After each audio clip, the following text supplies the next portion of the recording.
अध्याय number 3, chapter number 3, सरल रेखीय गति, motion in a straight line, यानी सीधी रेखा में गति। सीधी रेखा में गति को अगर आप अक्षों के ऊपर लेके जाएं, एक्स अक्ष, वाई अक्ष, जेड अक्ष, ठीक, तो किसी एक अक्ष के ऊपर आप इस गति को मानकर इसकी गणनाएं कर सकते हैं। और अगर आप किन्हीं दो अक्षों के बीच में एक रेखा खींचकर उस रेखा के अनुसार भी आप इसकी गणनाएं कर सकते हैं। तीनों अक्षों में भी आप एक सीधी रेखा खींचकर इसकी गणनाएं कर सकते हैं। इसका सरल रूप क्या है कि हम इसको एक अक्ष पे मान के ही इसकी गणनाएं करें। अब जैसे मान लीजिए ये कमरा है, या आप अपने कमरे में बैठे हैं, जहाँ आप अपने कमरे में बैठकर पढ़ रहे हैं, वहाँ की अगर मैं बात करूँ तो कमरे के दोनों कोने अगर मैं बिल्कुल मिला दूँ एक सीधी रेखा में, तो इसका मतलब ये 3 अक्ष हो जाएंगे, एक्स अक्ष, वाई अक्ष, जेड अक्ष। तो कहता है कि झंझट करने की आवश्यकता नहीं है, आप एक अक्ष पर इस गति को समझ सकते हैं, इसकी सारी गणनाएं कर सकते हैं। ये हुई पहली बात, motion in a straight line. अगर हम एक दिशा में गति का अध्ययन करते हैं तो दूसरे शब्दों में इसे कहते हैं एक विमीय गति, यानी मोशन इन वन डायमेंशन। एक विमा, एक दिशा में गति, यानी जिसकी विमा एक बनाई जा सकती हो। ठीक है, तो बात आ गई कि एक दिशा में गति या एक रेखा में गति। अब एक दिशा का मतलब ये नहीं है कि दिशा को बदला नहीं जा सकता, ठीक, एक ही दिशा हो, उसमें आगे जाएं या पीछे जाएं, दोनों बातें इसमें हो जाएंगी। फिर अब मैंने कहा पूरब की तरफ गति, तो इसका मतलब पूरब और पश्चिम में गति, तो ये हो जाएगी सरल रेखा में गति। आना भी हो सकता है, जाना भी हो सकता है, दोनों बातें हैं। तो इसके क्या करें, एक सरल रेखा में गति के लिए क्या मान के चलें, हम अपने दिमाग में, अपने माइंड में क्या बना के चलें कि हम इस गति को एक अक्ष पे रख लेंगे, या तो एक्स अक्ष पे रख लेंगे या वाई अक्ष पे रख लेंगे। भले ही हम उस अक्ष का नाम ना लिखें, भले ही हम उस अक्ष को कॉपी पे ना लिखें, कॉपी पे हम एक सीधी रेखा बनाएं और अपने प्रश्नों को हल करें, लेकिन हमारे मन में, हमारे दिमाग में वो चीज़ होनी चाहिए कि हमने इसे एक अक्ष पर लिया हुआ है। हमारे दिमाग में बने हुए प्रतिबिंब हमें बता देते हैं कि हमारी सोचने की शक्ति कितनी है। अगर हम अपने दिमाग में कोई प्रतिबिंब ठीक ठीक बना पाते हैं तो इसका मतलब है कि हम उस चीज़ के बारे में, उस घटना के बारे में ठीक ठीक सोच पाते हैं। तो इसलिए क्या है, इसे कहते हैं कल्पना करने की शक्ति, इमेजिनरी पावर। तो जब हम किसी चीज़ के बारे में सोचते हैं तो अपने मन में या हमारे माइंड में, हमारे मन में उसका प्रतिबिंबित रूप आने लगता है। जैसे मैं कहूँ कि एक चलती हुई रेल में एक व्यक्ति ने 1 रुपये का सिक्का ऊपर की तरफ फेंका। फिर से देखिए, एक चलती हुई रेल में बैठे एक व्यक्ति ने 1 रुपये का सिक्का ऊपर की तरफ फेंका। तो हम जब सोचते हैं तो हम देखेंगे रेल हमारे माइंड में आने लगती है, ट्रेन हमारे माइंड में आने लगती है, उसमें बैठा हुआ एक व्यक्ति हमारे माइंड में आने लगता है, 1 रुपये का सिक्का ऊपर की तरफ फेंका, बनने लगता है। तो ये क्या है, ये जो इमेज बनती है, ये जो प्रतिबिंब बनता है मन में, माइंड में, यही वो ताकत है जो हमें या हमारी सोचने की शक्ति को बढ़ाती है।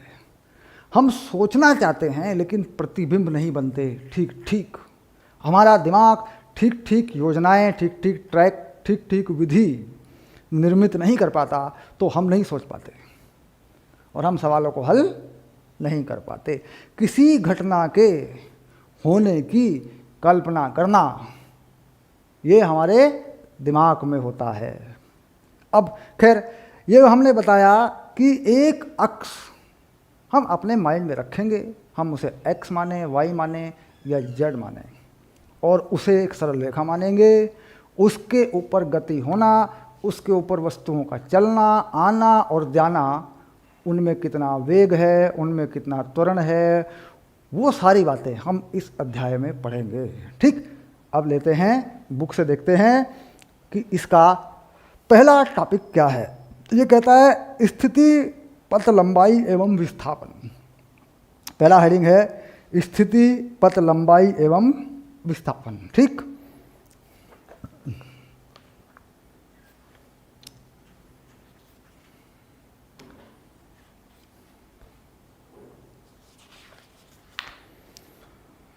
तो अब बात करेंगे स्थिति, पथ लंबाई एवं विस्थापन। इन तीन चीज़ों के बारे में मैं आपको अलग अलग करके बताता हूं कि इन्हें कैसे देखते हैं।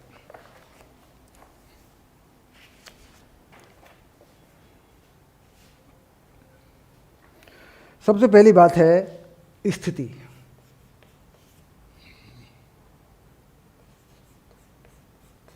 स्थिति यानी पोजीशन।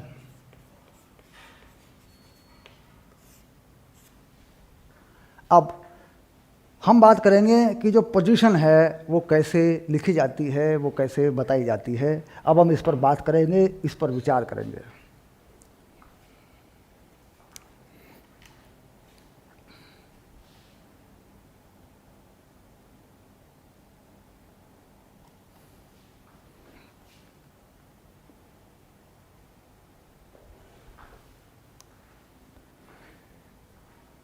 स्थिति हमेशा सापेक्षिक होती है, यानी वो हमेशा रिलेटिव होती है। कैसे? जैसे मान लीजिए कोई व्यक्ति यहाँ पर खड़ा है इस जगह पे, ऐसे, ये है इस व्यक्ति की स्थिति, और ये व्यक्ति, इस व्यक्ति का नाम लिख दूँ ए, ठीक, और ये रेस्ट पर है, यानी विराम अवस्था में है। तो अपने सापेक्ष इस व्यक्ति की स्थिति इसको पता है, क्योंकि ये अपने को मान लेगा कि मैं कहीं किसी दूरी पर नहीं हूँ, मैं एक जगह पर हूँ। जैसे मान लीजिए मैं इस रूम में हूँ, मान लीजिए मैं यहाँ खड़ा हूँ और मेरे सापेक्ष कोई चीज़ मैं देखना चाहता हूँ, तो मेरी स्थिति यहाँ पर नियत है, फिक्स हो गई है। अब यहाँ पर ये किसी दूसरे व्यक्ति को देखता है, ये है मान लीजिए बी, ठीक। तो इस व्यक्ति यानी ए के सापेक्ष में, ए के रिलेटिव में क्या स्थिति है, तो ये बताएगा उस चीज़ को। ये कहेगा कि ये मुझसे इतने मीटर की दूरी पर है और ये इस दिशा में है, ठीक। यानी ये बताएगा इतने मीटर की या इतने किलोमीटर की दूरी पर है और ये इस दिशा में है। तो यानी स्थिति को बताने के लिए दो चीज़ों की आवश्यकता पड़ी। एक पड़ी दूरी की आवश्यकता,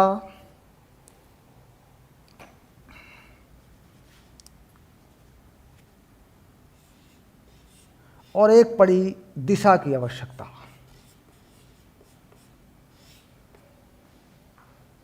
तब ये बता पाएगा कि स्थिति क्या है।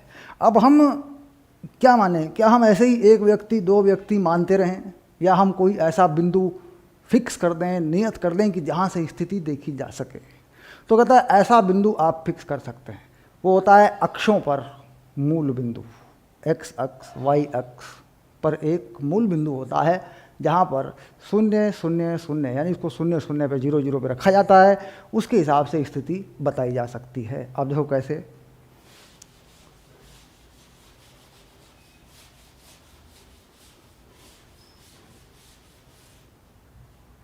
जैसे मैं लिखता हूँ एक कार की स्थिति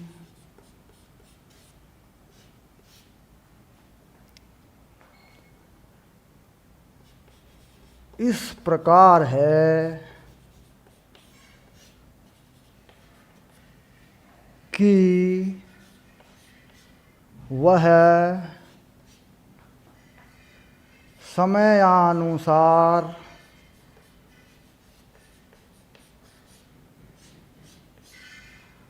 बदलती है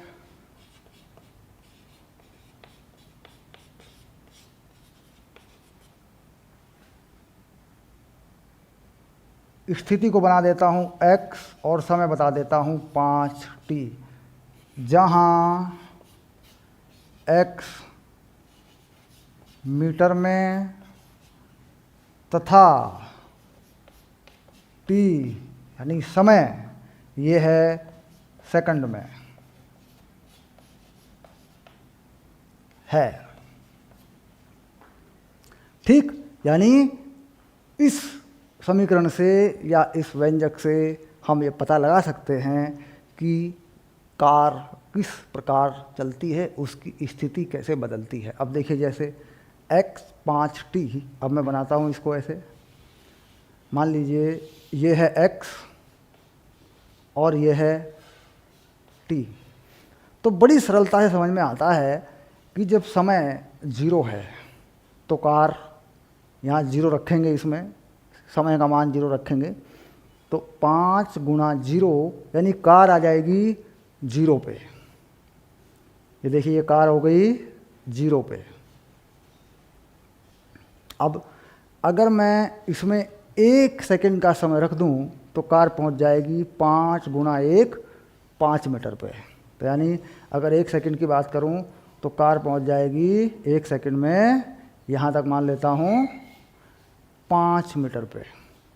ठीक, यानी इस तरीके से समय गुजरता जा रहा है, कार चलती जा रही है। अब अगर 2 सेकंड की बात करूं, थोड़ा और आगे बढ़ जाऊं, ये 1 सेकंड, ये 2 सेकंड, तो कार पहुंच जाएगी 10 मीटर पे, क्योंकि यहाँ पे समय का मान कितना रखूँगा 2 सेकंड, तो ये पहुँच गई 10 मीटर पे। तो कुल देखा जाए तो कार का जो ग्राफ है, जो कार का ग्राफ बनेगा वो इस तरीके से है। और कार जो है एक्स एक्सिस के ऊपर हम मान रहे हैं कि चल रही है। कार का जो स्थिति और समय का संबंध है वो कुछ इस तरीके से है। ठीक, और कार कहाँ चल रही है? कार चल रही है एक्स अक्ष के ऊपर। यानी गणितीय विधि से स्थिति बतानी पड़ेगी कि वो समय पर किस प्रकार आधारित है, अगर गणितीय विधि की बात करें। अगर हम सामान्य रूप से बता देते हैं कि एक व्यक्ति एक घर से एक बच्चा स्कूल जाता है, उसका स्कूल 5 किलोमीटर है, फिर वो अपने दोस्त के घर जाता है, उसका दोस्त का घर स्कूल से 2 किलोमीटर है, तो ये अलग अलग चीज़ें हैं। फिर इनको जोड़ लिया जाता है, दूरी बनाई जाती है, विस्थापन बनाए जाते हैं। वो क्या है, उसे कहते हैं भाई ये तो मैनुअल तरीका है, यानी ये व्यक्तिगत तरीका है, ये गणित का तरीका नहीं है। उस तरह के उदाहरण भी आएंगे, मैं उस तरह के उदाहरण भी दूंगा आपको। तो यानी स्थिति अगर बतानी है तो वो समय के आधार पर आपको बतानी पड़ती है। ठीक, और उसका एक समीकरण होता है, उसका एक व्यंजक होता है जो आपको बताया जाता है ऐसे। अब उसके हिसाब से अगर आपको ग्राफ बनाना है, आरेख बनाना है, तो फिर आप समय रख के पता लगा सकते हैं कि ये किस तरीके से चलता है। ओके, अब बात आई स्थिति में परिवर्तन। यानी हमने देख लिया सिंपली कि जो स्थिति है वो किस प्रकार सरलता से हम बता सकते हैं।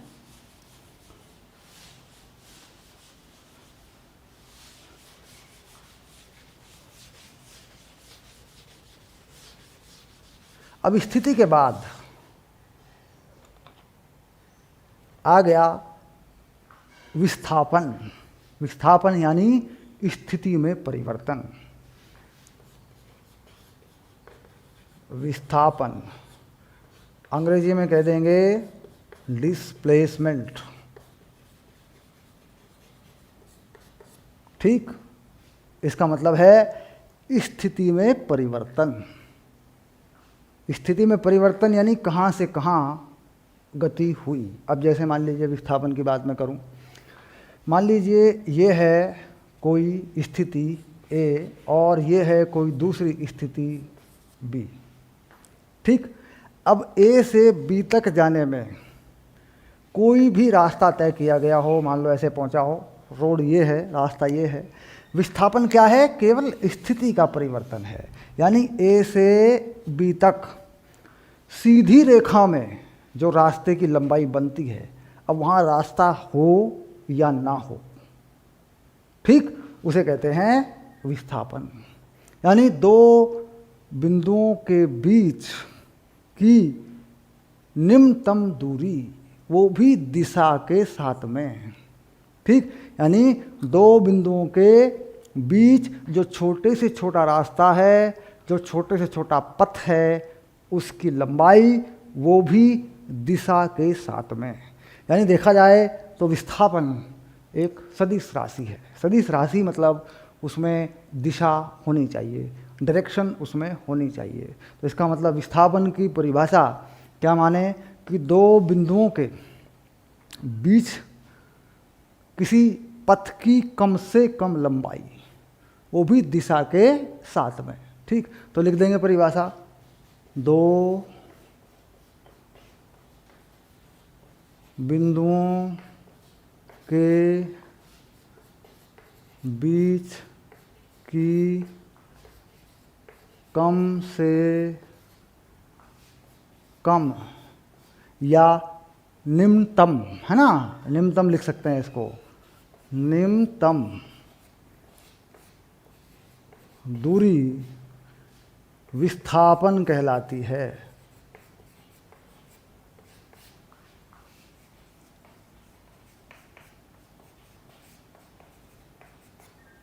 ठीक। अब ये सामान्य ऐसी परिभाषा है, इसमें मैंने कहा दिशा होनी चाहिए, दिशा के साथ में, डायरेक्शन के साथ में।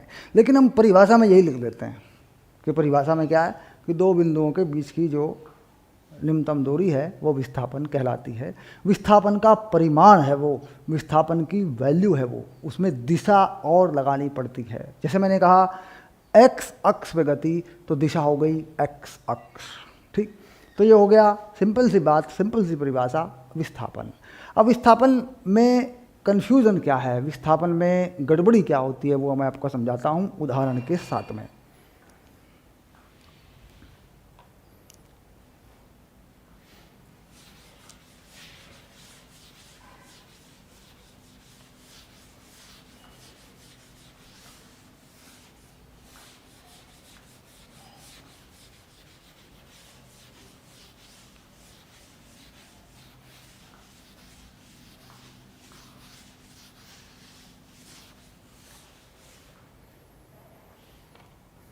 अब यहाँ पर हम दो उदाहरण लेंगे, सिंपल सी बात है। एक ये कि मान लीजिए ये है एक तल, जिसे कहते हैं अर्थ सरफेस, पृथ्वी का जो पृष्ठ होता है, समतल जो होता है वो। तो ये मान लेते हैं यहाँ पे, यहाँ से एक बॉल को, एक गेंद को ऊपर की तरफ फेंका गया। ये क्या हो गई? ये हो गई एक बॉल, एक गेंद हो गई है, या एक वस्तु हो गई, इसे ऊपर की तरफ फेंका गया। इधर देखा जाए तो एक कार जो है इस रास्ते पर चल रही है, सीधी रेखा में ये कार चल रही है, कुछ इस तरीके से इस तरफ, ठीक। अब मान लीजिए ये गेंद ऊपर की तरफ जाती है, यहाँ पहुँच रही है, तो इसकी दो स्थिति हैं, ये है इसकी पहली स्थिति और ये है इसकी दूसरी स्थिति, और ये सीधी रेखा में ऊपर को जा रही है। तो कहता है इन दोनों स्थितियों के बीच की जो दूरी है वही विस्थापन है।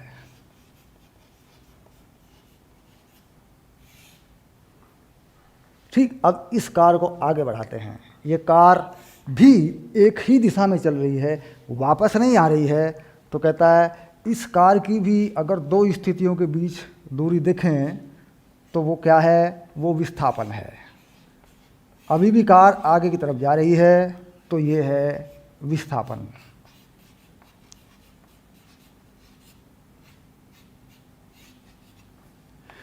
तो यहाँ एक बात स्पष्ट हुई, चली गई दूरी, कुल कितना रास्ता तय किया, पथ की लंबाई, वही है जो विस्थापन है। यानी ये बॉल ऊपर को गई, एक ही दिशा में गई, तो जितना रास्ता इसने तय किया, जो इसके पथ की लंबाई है, रास्ते की लंबाई है, वही विस्थापन है। कार में भी यही हुआ, एक ही दिशा में कार गई, ठीक, तो विस्थापन क्या है? पथ की लंबाई है। अब क्या होता है कि ये बॉल ऊपर अधिकतम ऊंचाई के बिंदु पर जाती है और यहाँ से वापस गिरने लगती है। यानी अब मैं यहाँ से इस बॉल को वापस गिराता हूँ, ये हो गया अधिकतम ऊंचाई का बिंदु। अब ये बॉल वापस गिरने लगती है, मान लो बॉल वापस आ रही है और यहाँ आ गई, वापस आते समय, ठीक, यहाँ पे आ गई। तो कहता है ये जो प्रारंभिक बिंदु है, जो पहला बिंदु है, वहाँ से जो बीच की कम से कम दूरी है, कहता है वो अब विस्थापन है।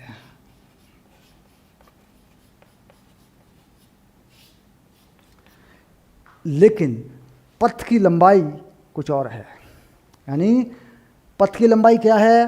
पहले जितना ऊपर तक गई वो भी पथ है, वो उसकी लंबाई, कितना नीचे गिरी वो भी उसमें जोड़ दी जाए। यानी जो कुल पथ की लंबाई है वो कुछ और है, और जो प्रारंभिक और अंतिम स्थिति के बीच कम से कम दूरी है वो कुछ और है। यानी अगर कोई वस्तु जाके आती है, यानी अगर कोई वस्तु अपने चलने की दिशा को बदल देती है, तो पथ की लंबाई बढ़ जाती है और निम्नतम दूरी घट जाती है। ठीक, अब इस कार की बात करूं तो कार एक ही दिशा में जा रही है। यानी अगर चलने की दिशा परिवर्तित नहीं होती, कोई वापस नहीं जाता, एक दिशा में जा रहा है तो उसकी उल्टी दिशा में नहीं जाता, तो कहता है जो पथ की लंबाई है वही विस्थापन है। और अगर कोई वापस आता है तो विस्थापन कुछ और हो जाता है, पथ की लंबाई कुछ और हो जाती है। इसका मतलब यह है कि पथ की लंबाई बराबर या अधिक हो सकती है, अधिक हो सकती है, बराबर हो सकती है विस्थापन के परिमाण के।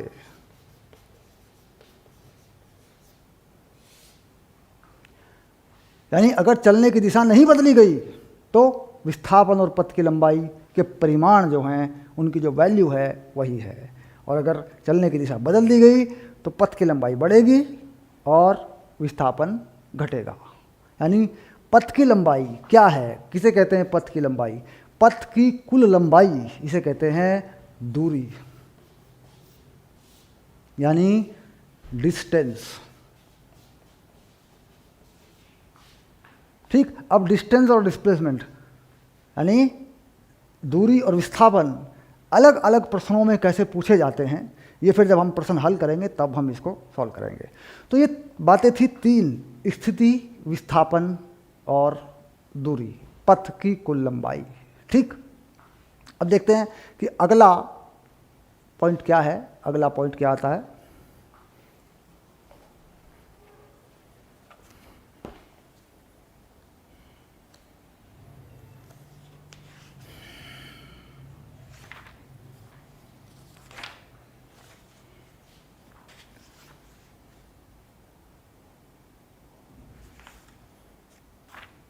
अब मैं आपको बताऊंगा कि स्थिति और समय में बनने वाले आरेख, जो बनने वाले ग्राफ हैं वो कैसे हैं, कौन कौन से हैं।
पोजीशन और टाइम के जो ग्राफ हैं वो क्या है, यानी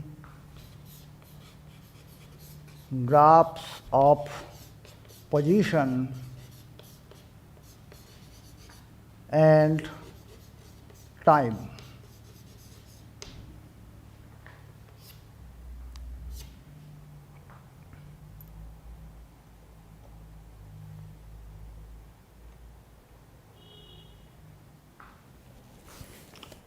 सबसे पहला संबंध होता है सरल रेखीय संबंध, यानी विस्थापन बने, स्थिति बदले, वो समय पर सीधे सीधे निर्भर करती हो। जैसे आपने देखा होगा सरल रेखा का समीकरण, तो सरल रेखा का समीकरण आप पिछली क्लास में जाके एक बार याद कर सकते हैं। जब आपने गणित में पढ़ा होगा सरल रेखा का समीकरण, तो सरल रेखा का समीकरण कैसा था? यह था ax plus b y plus c equal to 0। ठीक, यानी इसमें एक y अक्ष लिया गया था, एक x अक्ष लिया गया था, और कहीं कुछ इस तरीके से ये ग्राफ या आरेख बना दिया गया था। अब इसमें मैं बदल दूं, अगर इसको y अक्ष पे मैं क्या लिख दूं? y अक्ष पे लिख दूं मैं स्थिति, और x अक्ष पे मैं लिख दूं समय। स्थिति बना दूं मीटर में और समय बना दूं सेकंड में। ठीक, अब इसको कुछ बनाऊं इस तरीके से मैं, यूं। ठीक, क्यों मैंने यहाँ से शुरू क्यों किया? मैंने यहाँ से शुरू क्यों नहीं किया? आप समझ रहे होंगे मैंने यहाँ से शुरू क्यों नहीं किया। क्योंकि समय नकारात्मक नहीं होता, समय नेगेटिव नहीं होता, यानी पीछे जो नेगेटिव टाइम है उस पे ग्राफ को नहीं लेके जाते आप। तो ये हो गया सरल रेखा, सरल रेखीय ग्राफ, यानी इसमें पता लगेगा कि जो y एक्सिस पर है वो क्या है? वो है स्थिति, और x एक्सिस पर क्या है? समय। अब मैं बदल देता हूँ, स्थिति को मैं बताता हूँ s से, समय को मैं बताता हूँ t से। अब मैं s और t को इस समीकरण में डाल देता हूँ, तो ये समीकरण कैसा हो जाएगा? A t plus b s plus c equals to 0।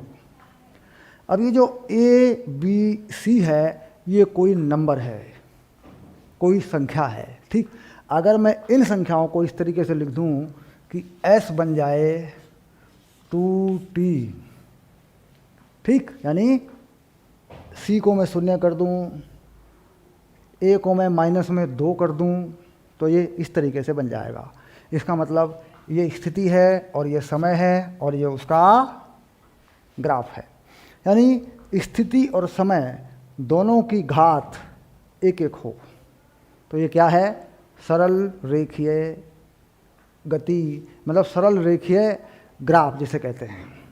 सरल रेखा में गति तो हम पढ़ ही रहे हैं, सरल रेखीय ग्राफ होता है, यानी एक दूसरे पर सीधा निर्भर करता है। ठीक, इसके बाद दूसरा ग्राफ जो महत्वपूर्ण होता है वो मैं आपको बताता हूँ।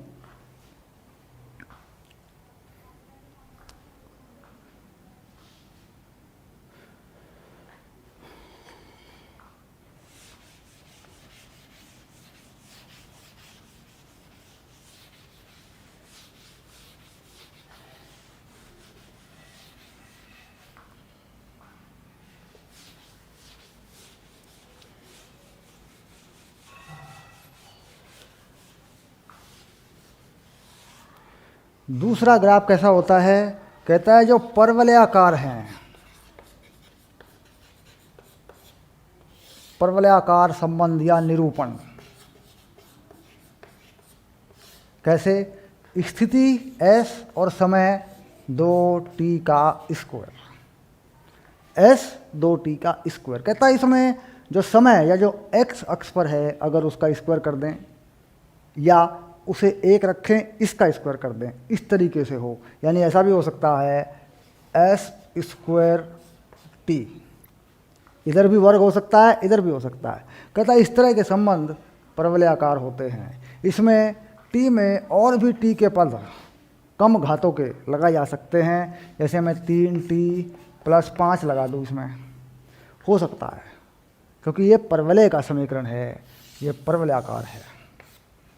ठीक, और इसका संबंध जुड़ता है, आपने पिछली कक्षा में पढ़ा होगा 9th क्लास में, ये सीधा पहुंचता है, देखो S U T plus half A T square. अगर मैं u यानी प्रारंभिक वेग किसी वस्तु का, ये आप जानते हैं, अगर मैं इसका कोई मान रख दूं तो ये s हो जाएगा, मान लीजिए 5t, a का मान रख दूं 4 तो ये हो जाएगा 2t स्क्वायर। तो देखिए इस तरह का जो संबंध है ये कैसा है, ये परवलयाकार है। इस तरह के ग्राफ सीधी रेखा में ग्राफ नहीं होते, बल्कि एक वक्र होता है, एक कर्व होता है। अब ये अगर मैं इस कर्व की बात करूं कि इस तरह का कर्व कैसा होता है, तो ये मैं बता दूं आपको, ये हो गया समय और ये हो गई स्थिति। तो मान लीजिए कि हम इसी का ग्राफ बनाते हैं, पहले वाले का। तो जब समय का मान 0 रखेंगे तो s आएगा 5, तो ये 5 हो गया s। उसके बाद s की वैल्यू बढ़नी शुरू हो जाएगी, यानी फिर s जो है बढ़ने लगेगा। अब s बढ़ने लगेगा तो कुछ इस तरीके से ऊपर की तरफ। तो ये ग्राफ कैसा है, ये है परवलयाकार। जो इन बच्चों के पास गणित है वो समझेंगे पूरी तरह परवलयाकार ग्राफ कैसा होता है। जिन बच्चों के पास जीव विज्ञान है, बायोलॉजी है, वो बस यहाँ इतना ही समझेंगे कि इस तरह जो घात बढ़ती है स्क्वायर में होता है तो उसे कहते हैं परवलयाकार। ठीक, परवलयाकार अंग्रेजी में बोलते हैं पैराबोलिक कर्व, परवलयाकार वक्र। ठीक, तो ये दो तरह के संबंध बहुत ही महत्वपूर्ण होते हैं। इसके अलावा भी बहुत सारे ग्राफ, बहुत सारे आरेख आप बना सकते हैं अपनी तरफ से, अपनी प्रैक्टिस के लिए, अपनी जानकारी के लिए आप ग्राफ को और ज़्यादा भी पढ़ सकते हैं। अगर किसी प्रश्न में कोई ग्राफ बनाना है तो हम प्रश्न में जाके देखेंगे कि वहाँ किस तरह का ग्राफ दिया गया है या बनाया गया है। ठीक,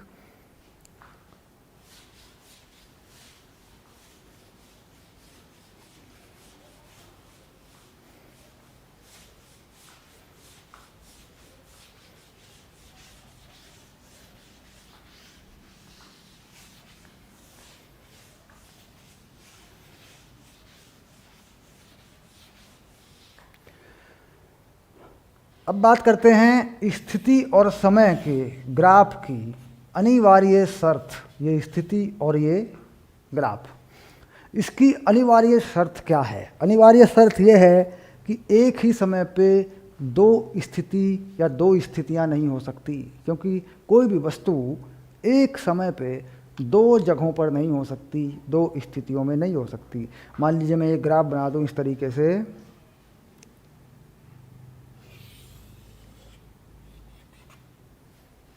तो s बढ़ रहा है, समय बढ़ रहा है, उसके बाद s घट रहा है, समय बढ़ रहा है, लेकिन इसके बाद समय घट रहा है। तो इसका मतलब समय घट नहीं सकता, समय बढ़ेगा।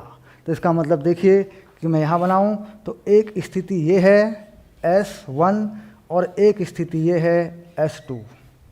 तो एक ही समय पर दो स्थितियाँ हैं, तो इसका मतलब हो जाएगा कि ये जो ग्राफ है ये गलत है। अब दूसरा ग्राफ ऐसा बना दूं, ये बन गई S और ये बना दिया समय। तो इसमें भी मैं देख रहा हूं कि एक ही समय पर 1, 2, 3 स्थितियां हैं, तो ये ग्राफ भी गलत है। तो ऐसे सभी ग्राफ जो एक समय पर दो या दो से अधिक स्थितियां बताते हों वो गलत होते हैं। ठीक, जो एक समय पर एक ही स्थिति बताता हो ऐसा ग्राफ सही होता है। ठीक, एक, समय घटना नहीं चाहिए, ग्राफ मुड़ के वापस नहीं आना चाहिए। जैसे मैंने कहा समय बढ़ रहा है, स्थिति बढ़ रही है, देखो वापस आ गया, तो इसका मतलब समय घट रहा है, समय नहीं घटेगा। समय घटेगा तो एक समय पे दो स्थितियां बन सकती हैं। ठीक,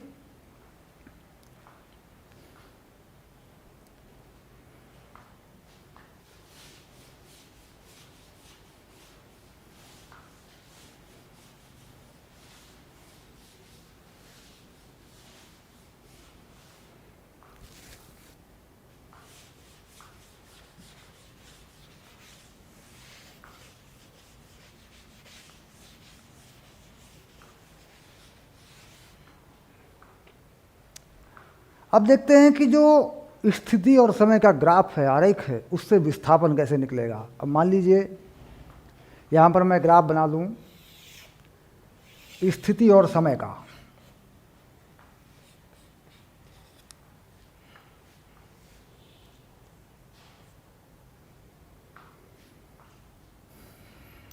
यहाँ पे कुछ स्थिति बताऊंगा मैं, 5 मीटर, 10 मीटर, 15 मीटर, और यहाँ पर मैं कुछ समय लिखूंगा, 1 सेकंड। समय बनाया मैंने सेकंड में, और स्थिति बताई मैंने मीटर में। अब एक और समय रखूंगा मैं, 3 सेकंड, 2 सेकंड है ना, 2 सेकंड के बाद 3 सेकंड, ऐसे।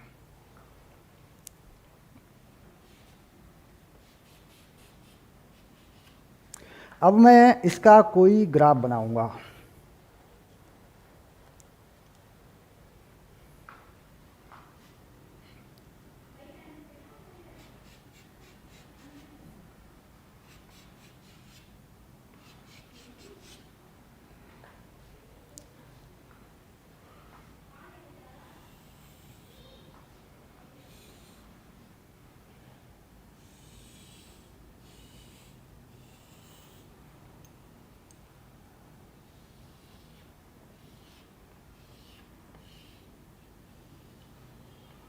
ओके,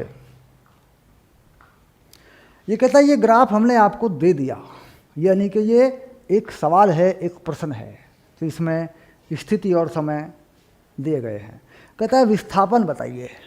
तो सवाल क्या खड़ा कर दिया इसने कि विस्थापन बताइए।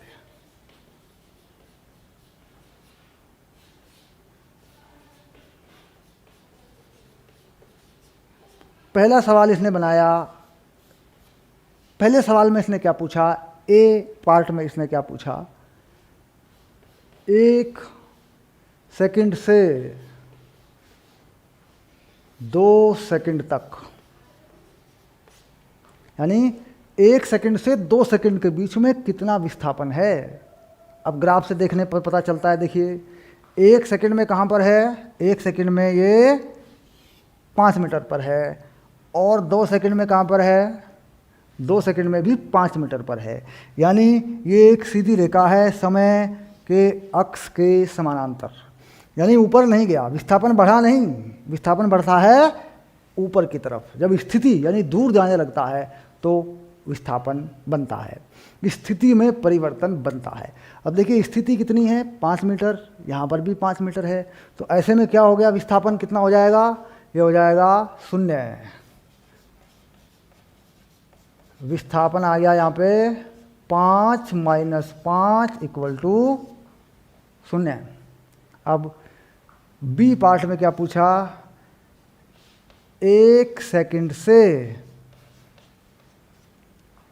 3 सेकंड तक विस्थापन बताइए।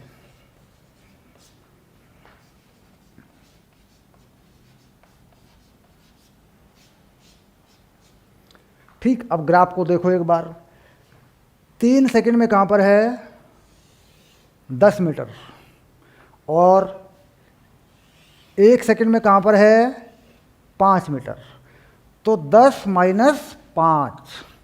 ठीक, यानी ये बनेगा विस्थापन। ठीक, विस्थापन को क्या कहें, डेल्टा एस। डेल्टा से मतलब परिवर्तन बताता है ये, डेल्टा एस। तो अब लिख सकते हैं कि भाई ये है 10 - 5 और ये है मीटर में इसे लिख सकते हैं डेल्टा एस 5 मीटर।